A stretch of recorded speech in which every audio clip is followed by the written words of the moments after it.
Seu jeito de se comunicar acaba de mudar. Oi.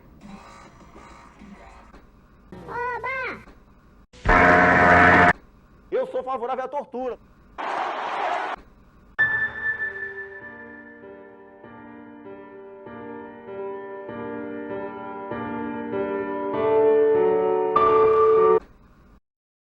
Boa noite.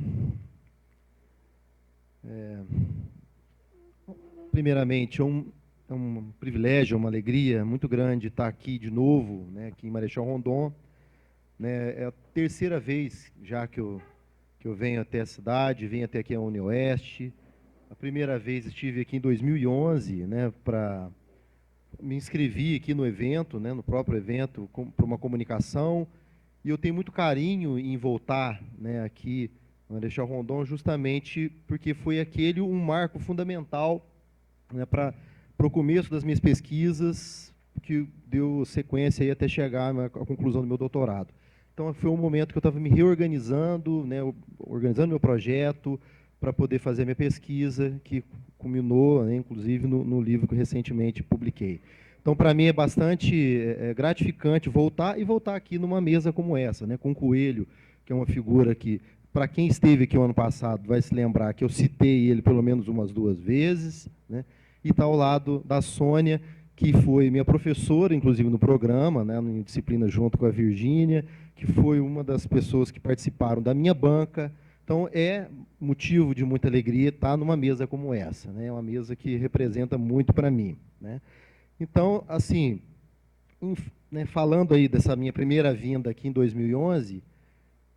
ninguém poderia imaginar, ou muito menos eu, que estaríamos diante de um cenário, há pouco tempo depois, tão distinto como aquele, né? Fazíamos nossas críticas, né, às formas organizativas da direita, né, da forma como fazíamos, mas mas não tínhamos definitivamente a menor noção de que estaríamos, alguns anos depois, vivenciando, né, a ascensão, né, de uma direita, né, da extrema-direita aqui no Brasil, e ainda mais uma direita com características aí tão, né, voltadas para a truculência, né, uma direita racista, antiprogressista, anticientífica, né, uma direita e que a gente vê, né, como mais, acho que ainda mais vexatório, mais esdrúxulo em tudo isso, a figura da liderança fundamental, né, que ascende junto com essa extrema-direita, com uma figura absolutamente contraditória, equivocada e questionável nas mais, né, diversas possibilidades, e que, né, ascende também, que é outro aspecto fundamental e que a gente vai ter mais a discutir ao longo, né, da apresentação, ascende a partir de um partido, né, que é muito mais uma agremiação, né, de candidatos do que propriamente um partido político dentro de uma concepção, né, principalmente do ponto de vista teórico-político, né? Então, nós estamos falando, né, de um momento histórico nosso carregado de elementos que, vamos dizer assim, eles entram em choque e nos colocam mesmo em questão com os nossos esquemas explicativos. É difícil compreender o momento em que vivemos, né? É tão difícil que não é papel nosso aqui hoje, apesar de muito estar sendo discutido nessa ascensão, o objetivo ser essa discussão, mas trazer respostas mais concretas e definitivas aqui é absolutamente inviável, né? Principalmente por se tratar de uma história viva, né? Uma história em processo, uma história que está sendo, né, aí construída e repleta de contradições que a cada momento nos apontam novos caminhos de investigação. Então, esse é um desafio muito grande, né? É o desafio de tentar compreender esse momento. E para compreender, eu acho que, já que nós, historiadores, de modo geral, inclusive é uma forma, um campo que a gente tem perdido até, porque enquanto, né, alguns grupos conseguem dar explicações com uma tranquilidade muito grande, né, explicações, isso está acontecendo, por isso, opa, isso motivo, o Brasil está acabado por conta dos petralhas. Então, são respostas absolutamente simplistas. Nós não temos essa facilidade, né? E diante das armas que estão em jogo hoje em dia, das redes sociais e das formas de pulverizar informações, né, com mecanismos os mais sofisticados, né, nós, com nossas respostas, nós, com nossas abordagens mais complexas, ficamos, muitas vezes, de fora do debate, ou um debate que, na verdade, muitas vezes nem existe, né? Nós não conseguimos disputar nesse campo, né, porque nós não queremos trabalhar nessa rasura. Pois bem, né, se o desafio é apontar alguns elementos, né, eu vou aqui tentar elencar alguns que eu entendo como importantes, né, elementos para essa ascensão e para tentar compreender um pouco desse movimento, né, das direitas, desse movimento no conjunto das classes dominantes no Brasil. E, né, no primeiro momento, já chama a atenção, né, que alguns elementos são, né, de ordem mais histórica, né, processos históricos de longa duração, processos que estão sendo aí desenvolvidos a longo prazo, né, quando eu trabalho no meu livro sobre a nova direita, eu estou tentando demonstrar que alguns desses processos estão sendo construídos ainda nos anos 80, né, esse novo modus operandi, né, de atuação da burguesia brasileira, que é isso que eu tenho chamado de nova direita, porque, assim como a gente estava conversando ali fora com a Sônia, o pessoal, não é uma nova direita no sentido de ser novos atores, ou de uma nova direita no sentido de que são novos elementos ideológicos, mas é uma nova direita no sentido de se tratar de um novo modus operandi de atuação político-ideológica, né? Então, um dos elementos que eu chamo a atenção no primeiro momento é justamente a ocidentalização da sociedade civil brasileira e a composição, né, desses aparelhos privados de hegemonia, que são, inclusive, o meu objeto de pesquisa, como já aqui, né, dito. Então, para a gente ter uma ideia, né, dos anos 90, né, até 2017, né, a gente tinha, nos anos 90, por volta de 105 mil entidades, né, da sociedade civil, né, na pesquisa do IPEA. E a gente tem agora, na última pesquisa de 2017, 820 mil organizações da sociedade civil. Ou seja, a gente teve uma expansão da sociedade civil no Brasil em torno de 680%. Né? Isso diz respeito a organizações na área de saúde, né, na área de educação, ONGs, de modo geral, enfim, uma infinidade de organizações, algumas delas contra-hegemônicas, outras, a maioria delas, né, que estão ali funcionalizando, né, alguns elementos do próprio Estado, no sentido de ampliação da dominação de classe, mas e algumas delas, que ainda vamos chamar a atenção um pouco mais à frente, tem também a ver com a expansão, né, de denominações religiosas, principalmente neopentecostais, né, que dessas 820 mil, 99 mil são, né, igrejas, principalmente pentecostais, criadas nesse momento, né? Então,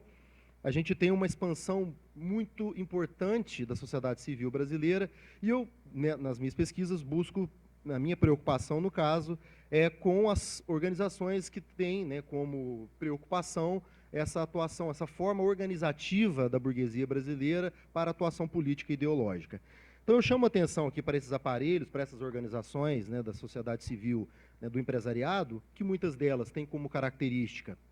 uma atuação mais ideológica, uma atuação mais doutrinante, vamos dizer assim, outras com uma característica mais pragmática, né, mais estrutural, mas todas elas com um papel muito importante do processo de produção do consenso, né, um processo histórico que une em grande parte das pautas das direitas e que vem sendo trabalhadas aí no sentido de né, desqualificação de movimentos sociais, que é um dos elementos que a gente precisa ter em mente para entender também o avanço dessa direita, né, de que maneira que a gente tem um processo, como a Virginia Fontes chamou de mercantil filantropização da vida social, né, das lutas sociais, enfim, né, tem um papel muito importante dentro desse caráter mais histórico, né, desse processo de construção que vem sendo executado principalmente dos anos 90, mas que dá uma guinada muito significativa, né, no 2014, 15, principalmente 16 para cá, né, que aí a gente vê um descolamento aí de alguns segmentos, e aí a gente vai chegar lá, né, com um pouco mais de detalhes mais à frente, mas a ideia é entender esse novo modus operandi de atuação da burguesia brasileira como um desses elementos que eu estou trazendo aqui, que eu entendo como importantes para esse processo, né, da ascensão das direitas no Brasil contemporâneo, né? essas organizações, principalmente aquelas de articulação empresarial, né, como, por exemplo, o Movimento Brasil Competitivo, você tem, por exemplo, agora o Grupo de Líderes Empresariais, o LID, entre outras, que tem algumas características que eu gostaria de ressaltar, né, porque, primeiramente, nesse aspecto de trabalhar com essas discussões sobre a sociedade civil, aí eu chamo a atenção por uma das aulas da Sônia, que metodologicamente é importante a gente ter em vista de que maneira que a gente tem essa relação dialética entre sociedade civil e Estado, e não podemos correr o risco de fazer uma abordagem saci-pererê, não é? Essa é a palavra, esse é o termo utilizado pela Sônia, porque ora se preocupa bastante com as formas como o Estado organiza a dominação de classe, ora volta-se muito para os aspectos relacionados à sociedade civil, mas o fundamental é entender a articulação dialética entre esses dois campos, que são segregados apenas de forma didática, porque o poder se edifica, né, o poder e a dominação de classe se edifica a partir dessa conjunção de elementos aí que são indissociáveis, né? Então, esses aparelhos, eles ao mesmo tempo são espaços fundamentais para o que eles mesmos, né, os próprios empresários gostam de falar, não, aqui, como o pessoal do LEAD mesmo, é muito comum falar isso, não, aqui é um espaço fundamental, é uma plataforma de network, né, eles gostam de falar que ali é uma plataforma de network, né? Então, ali é uma plataforma onde eles vão se apresentar para os seus pares, ali é uma plataforma fundamental no sentido de expansão dos seus negócios e da internacionalização da burguesia brasileira. E ali também é uma plataforma, é um mecanismo fundamental de penetração no Estado restrito, né? Não uma forma utilitarista, mas uma forma visceral, né? De maneira que eles participam das decisões, de maneira que eles ocupam as comissões, de maneira que eles ajudam a estabelecer as diretrizes. Então, eles estão por dentro do Estado. E eles estão reconfigurando esse Estado de acordo com os interesses e as suas próprias pressões e conflitos interburgueses, né? Se o Estado ele condensa uma relação de forças, assim como Poulantzas costumou dizer, né, nesse sentido, essas organizações estão ali dentro com um papel fundamental para esses interesses das classes dominantes, né? Então, só para exemplificar alguns casos dessa relação mais direta, eu sempre cito o caso do Gerdau, né, que está presente nas mais variadas organizações e estava presente no Estado, né, nos últimos anos, em diversas comissões, estabelecendo diretrizes importantes dentro da estrutura institucional do Estado, né? Outro, né, que agora mais recente, a gente pode agora pegar, né, um advogado chamado, como é que é o nome dele aqui mesmo, tem anotado?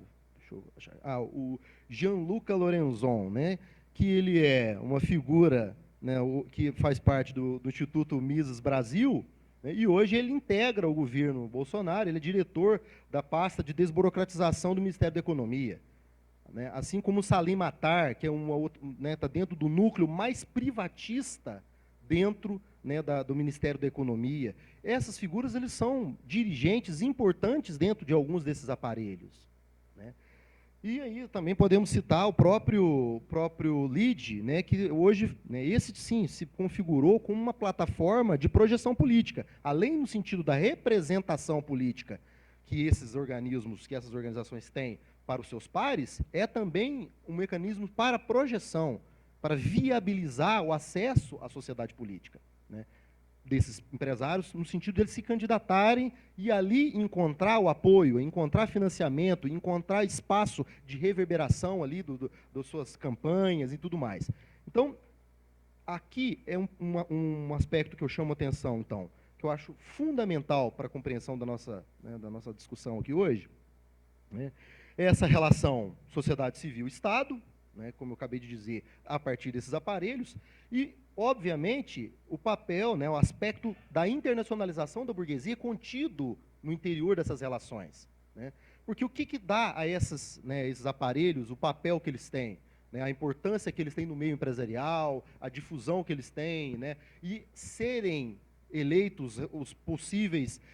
definidores de políticas e de um projeto, né, para esses empresários, né, é o fato deles representarem também a possibilidade de expansão do capital para esses grandes empresários. Então, tudo, né, a questão das relações de produção está por dentro também, né, desse aspecto da dominação de classe, por dentro de toda essa articulação. Então, esses aparelhos passam, né, em determinado momento, a se configurar, né, assim como Gramsci já demonstrou, né, nessa noção de partido ampliado, né, que dentro da concepção de Estado ampliado gramsciano, né, os verdadeiros partidos da direita. Né? Eles são os verdadeiros partidos da direita na medida em que eles formam seus intelectuais, né, e formam mesmo, formam no sentido, né, de, por exemplo, bolsas de estudo para determinados representantes estudarem em Harvard, né, para estudar em outras universidades fora, né, uma formação política com palestras, com cursos inclusive no Instituto Mises Brasil de escola austríaca, como a gente tem vários, né, dos nossos atuais deputados que, junto com o filho do Bolsonaro, estão fazendo o curso de escola austríaca, né, no Instituto Mises Brasil. Né. Eles, além de formar, então, os seus novos intelectuais, né, eles financiam campanhas, né, eles criaram agora, tentaram criar alguns desses aparelhos, por exemplo, o Renova BR, né, que é um outro segmento aí dentro desses arranjos da direita, que criou um fundo, né, e agora com a nova mudança que eles estão tentando fazer e autorizar esses fundos, que eram justamente um mecanismo de burlar a regra que não poderia empresas financiar as campanhas políticas. Então, esse era um dos mecanismos, a criação de fundos para o financiamento de campanhas destes que eram treinados pelo próprio movimento. Né? Você tem ali o projeto é gerido, o projeto é construído dentro dessas organizações. Então, ali está o partido, no sentido teórico-político, no sentido do financiamento de campanha, no sentido da ampliação da visibilidade desses candidatos para além dos seus circuitos mais restritos. Né? E os partidos formais, obviamente que têm o seu papel, no sentido de que eles é que estão, né, na formalidade da coisa, e eles é que dão a possibilidade dos partidos, né, esses partidos ampliados que eu estou falando aqui, se posicionar, né, por trás deles, de maneira que, vamos supor que um partido, né, desses que eu estou chamando aqui de partido ampliado, como um Renova BR ou como o LIDE, se constitui como um partido concreto, ora está no poder, ora está fora, tem que ficar mediando, disputando esses espaços. Estando por trás, não. Estando por trás, as legendas estão se degladiando e aqui os partidos da ordem estão escolhendo aonde se posicionar. Então é uma posição muito mais estratégica. Né? É ali que as diretrizes estão sendo, né, construídas. Né? Então, o caso da Tabata Amaral, né, elucida muito bem essa questão, porque financiada, né, pelo Renova BR, pela Fundação Lehman, né, estudou, né, foi formada por eles, traz, né, carrega com ela o projeto deles, foi para o PDT, ali é uma legenda. Né, no PDT, ela, em determinado momento, assume certas posturas, principalmente no debate lá com o Vélez, aquilo chamou a atenção de segmentos progressistas, inclusive, né, ficaram animados com a garota, tal, com a deputada, enfim.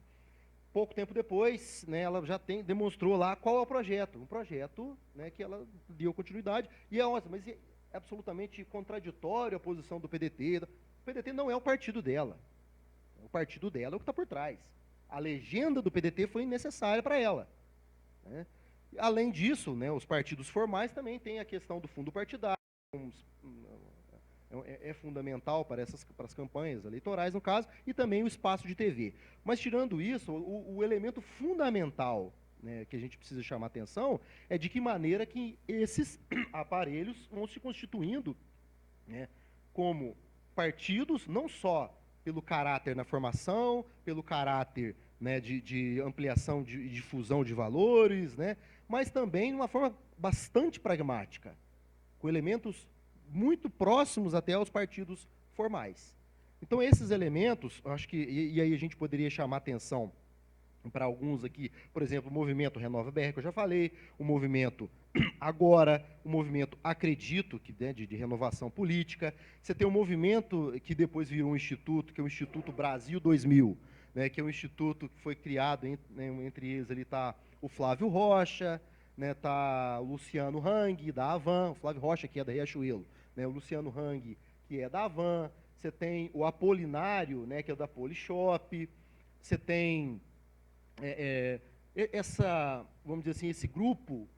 que acabou sendo a ponta de lança de apoio, né, ao governo, à candidatura, né, de Bolsonaro. Então, eles estão por trás desse instituto que tem essa perspectiva, que tem esse papel, né? O LIDE, que também teve um papel importante, né, nessas últimas eleições, principalmente por ali fazer candidaturas de deputados e, mais do que isso, o próprio governador do estado de São Paulo, que se projeta a partir da sua cria, que é o LIDE, né, o João Dória Júnior, que tem no LIDE o seu palanque, né, de projeção política. Então, essa espécie de burguesia varejista que está à frente, né, como ponta de lança, né, aí na candidatura e na campanha de Bolsonaro, tem um papel bastante significativo nesse processo. E, assim, o que é importante entender? Eles, obviamente e definitivamente, compõem as classes dominantes. Isso é fato. Só que eu tento chamar a atenção, porque isso é uma espécie de burguesia emergente, não que eles não estivessem na posição de classe dominante, mas é que eles não estavam numa posição de protagonismo no interior dessas classes dominantes. E isso agora era um papel importante, né? Agora eles conseguem um certo protagonismo que eles não detinham. Então, para dar um exemplo disso, se você pegar, né, no Movimento Brasil Competitivo ou no IED, né, são grandes movimentos da burguesia industrial pesada, né? Quando você pega as informações, os relatórios, toda a divulgação midiática das instituições, no caso do MBC, por exemplo, que teve rodadas de apresentação dos candidatos, né, no ano passado, você não vê uma informação sequer sobre a presença de Bolsonaro em alguma nessas discussões. Você tem lá o Alckmin, você tem lá o Amoedo, né, e não há menção à figura, né, do Bolsonaro, nem sequer se foi no momento em que ele tinha recebido a facada e por conta disso ele não iria, ou se ele se negou, como se negou aí nos debates. Enfim, não há menção à figura dele no MBC. Mas se você pega nesses outros aparelhos, se você pega esses atores que eu já citei aqui, eles estavam fortemente armados no sentido de serem os representantes, né, dessa fração aí, tanto no LIDE, né, no ano passado, o próprio Luciano Hang, né, da Havan, foi premiado como empresário do ano aqui em Santa Catarina, né, pelo LIDE. A gente teve inúmeras palestras, né, do Flávio Rocha. Então, eles estão lá no LIDE, estão lá no Brasil do 200, né, eles estão ali se organizando de forma a representar, né, esse segmento que, de alguma maneira, consegue se apropriar de uma forma mais, vamos dizer assim, de uma forma mais significativa de certas nuances do discurso antipetista que vinha se desenvolvendo até então, né? Dessa força do discurso do antipetismo, da antipolítica, né, tá tudo uma baderna esse país e tal, e conseguem, né, de forma diferente a outros segmentos da direita, porque quando você pega um MBC, que eu acabei de citar, quando você pega o IED, que desenvolvem certos estudos, inclusive de caráter científico, né, é uma direita mais tradicional, mas que tem ali um apreço científico em suas produções, em suas estratégias, né, assim como o MBC, que eu acabei de falar, que tem ali seu papel dentro, né, do Estado, reformulando estratégias mesmo de gestão, no sentido de privatizar a gestão, né, e não apenas os ativos, né, a ideia de privatizar a forma de gerir o Estado, né. Então você vê que ali tem um conjunto de estratégias que não são aberrações e que também não são avessas ao conhecimento científico, muito pelo contrário. Agora, esse grupo varejista, essa burguesia emergente que eu estou chamando aqui, ela não, né? Ela está ali, ela consegue compatibilizar, de certa maneira, o discurso ultraliberal, né, que eles trabalham, né, nos seus aparelhos, né, com um conservadorismo e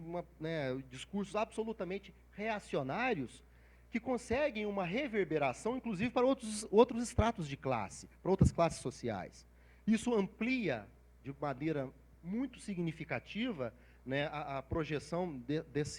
dessa extrema-direita e da forma como ela se articula, né? Então, ela consegue compatibilizar, né, com esse discurso privatista, né, com o discurso altamente privatista, né, ali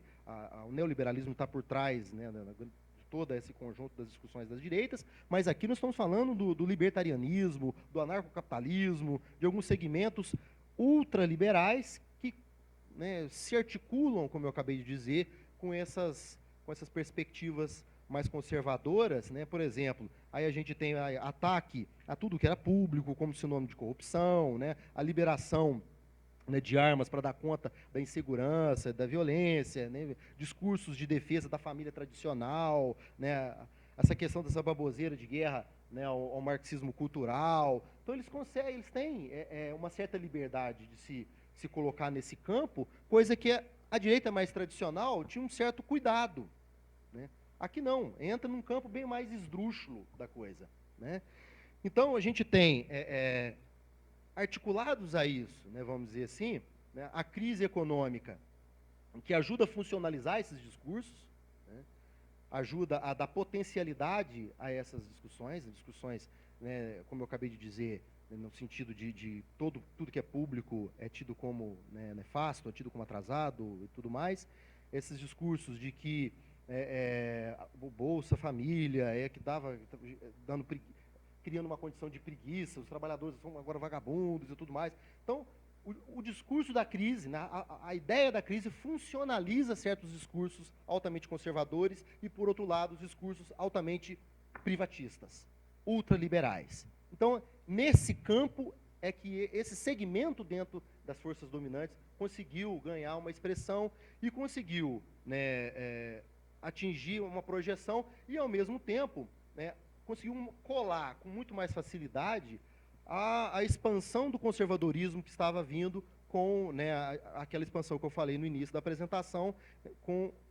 um aumento substancial, né, das organizações, das denominações religiosas, principalmente neopentecostais. Então, a gente tem essa conexão entre esses setores conservadores, com essa discussão ultraliberal e a projeção, então, desses segmentos dentro das classes dominantes, né, que eu estou chamando aqui de uma burguesia emergente, e, repito, não emergente porque não fazia parte das classes dominantes. Ao contrário, faziam parte, obviamente e definitivamente. Entretanto, não se posicionavam como protagonistas, né? Então, é justamente nesse sentido que a gente vê, né, eu tenho chamado a atenção até, por esse caráter mais performático até, né? Quando a gente vê o lead, essa coisa performática, né, da burguesia, né, do status, das reuniões, dos jantares de debate, né, das organizações de eventos em hostels extremamente sofisticados, da premiação daqueles que pagam em dia a sua mensalidade com ternos de luxo. Então tem esse glamour, né? Essa coisa de tentar ser um protagonista dentre as classes dominantes, de tentar ser aqueles que agora estão na crista da onda das classes dominantes. A mesma coisa para todos esses outros atores que eu estou dizendo aqui, que compõem principalmente esse movimento que eu estou achando bastante interessante, que é o Instituto Brasil 200, né, que é o instituto desenvolvido, como eu falei, pelo Luciano Hang e pelo Flávio Rocha. Então, para finalizar, né, um outro aspecto que é importante ter em mente é que, se teve expansão da direita, como a gente está falando, e teve muito, né, expansão a partir desses aparelhos, a partir, né, das novas estratégias de atuação, principalmente com as mídias sociais, né, com outras formas que eles encontraram de difundir o seu discurso de uma forma mais rasa e ampliando, né, os seus espaços de poder, a gente tem também que ter em mente que não podemos perder de vista a luta de classes, né? E se tem luta de classes, não é uma luta só da direita. A gente tem que entender de que maneira que os segmentos da esquerda, as formas organizativas da esquerda, de alguma maneira perderam, né, o seu espaço nos últimos tempos, né? Os movimentos, né, sociais, sindicatos, né, essa mercantil filantropização. E aí sim, é algo que une de forma muito importante todos esses segmentos da direita, né, como eles foram incisivos em atacar durante muitos anos, através das formas mais variadas e midiáticas possíveis, produzindo consenso destrutivo em torno dessas organizações, né? E aí, por isso mesmo, que quase todas as vezes, né, como eu já disse, eu cito o Eurelino Coelho, e ele sim poderia nos ajudar bastante a entender nesse aspecto, de que maneira que, né, os movimentos da esquerda perderam poder, principalmente durante mais de uma década de governo de esquerda, isso de alguma maneira afetou, né, e tem responsabilidade, não total, mas tem parte, né, nessa letargia que a gente vê hoje, né, essa passividade dos movimentos de esquerda, que foram se fragmentando e foram se dissociando, né, de forma muito significativa. E se antes, né, eu chamei a atenção dessa mais de uma década de governos de esquerda, teve, né, na possibilidade da discussão, da não hostilidade ali, né, sentar à mesa para negociações, isso de alguma maneira fragilizou a luta. Para encerrar, eu digo que, diante de um governo com tamanha hostilidade a esses movimentos, conforme nós vimos ontem, né, e a gente já tem discutido isso bastante, né, de que maneira que a truculência, o discurso de ódio vem se instaurando de uma forma tão incisiva e violenta mesmo, né, é um chão histórico, né, bastante significativo, é um chão histórico fundamental para a gente começar a pensar agora no acirramento novamente das lutas de classes, né, como um horizonte a gente buscar, né, um horizonte para a gente ter a utopia, né, como a gente viu ontem, e buscar, né, a reformulação, né, dessa luta, buscar novos caminhos e formas aí da gente tentar revigorar, né, as forças progressistas, os movimentos de esquerda de modo geral. Então, muito obrigado e agradeço pela atenção.